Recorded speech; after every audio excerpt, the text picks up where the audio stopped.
A very good day to you. I'm Hank Gross, MidHudsonNews.com. It's Wednesday, September 13th. The news today brought to you by the Galleria at Crystal Run. A 48-year-old Yonkers man who's director of Bronx Rises Against Gun Violence, a group that promotes anti-violence and receives government funds, has been indicted by an Orange County grand jury on drug and gun charges.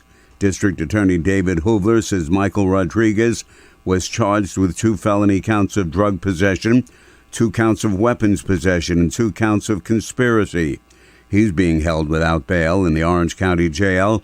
Meanwhile, 39-year-old Angelica Rodriguez, also known as Jelly, and not believed to be a relative to Michael Rodriguez, of Middletown, was also indicted on 2 counts of drug possession, weapons possession, and conspiracy.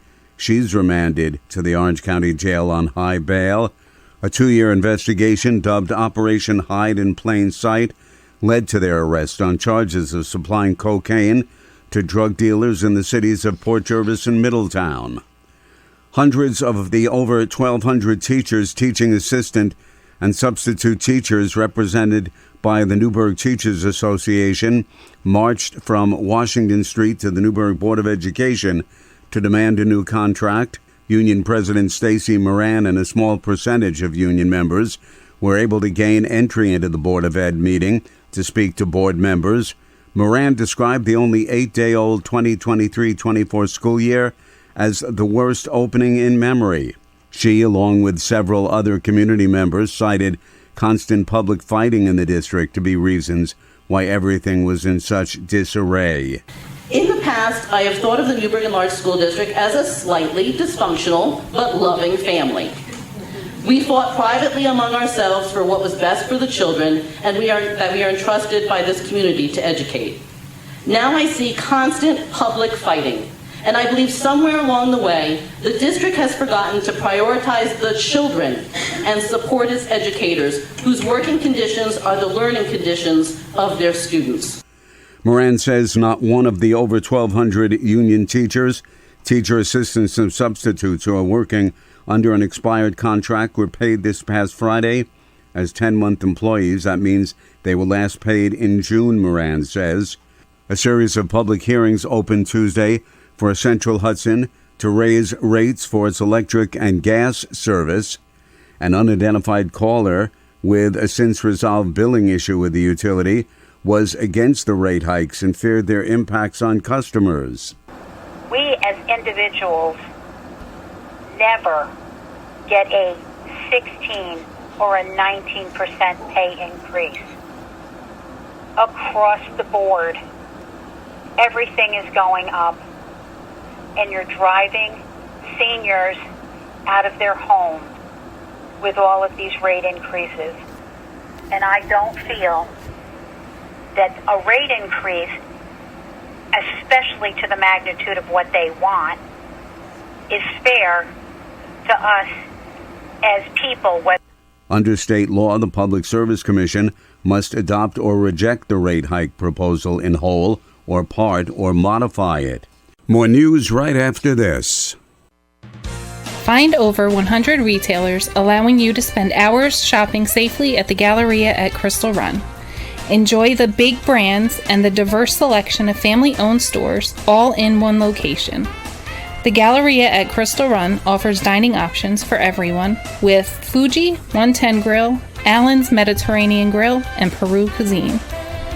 Discover the Mid-Hudson Valley's premier shopping, dining, and entertainment destination, the Galleria at Crystal Run.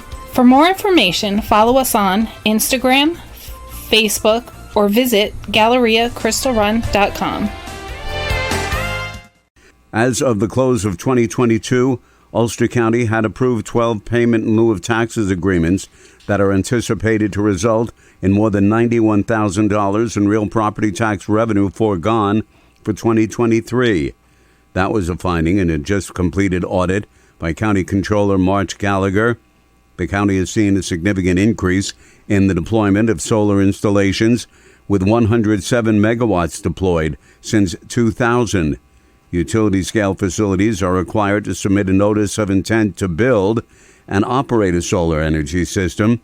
Gallagher's audit found the financial incentives have different rates. What we found is that, the rates vary from about $609 per megawatt to up to $3,750 per megawatt, depending on the project. And while those differences might be justifiable, we can't actually, as auditors, tell taxpayers that because there's no backup documentation to these agreements that actually show how these rates were calculated. The audit also found that interest and penalties for late payments were not applied correctly or consistently. Mayor Stephen Noble announced that he's appointed Bryant Drew Andrews to the 7th Ward seat on the Kingston Common Council, recently vacated by Michael Oliveri.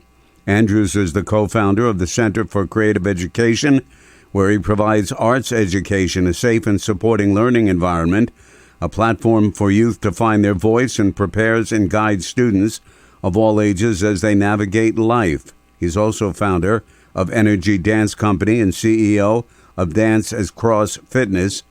Andrews has served on the Ulster County Restorative Justice Task Force, the Kingston Arts Commission, the New York State Council of the Arts Education Panel, and has served on the UPAC, Bardavon, and SUNY Ulster Foundation boards.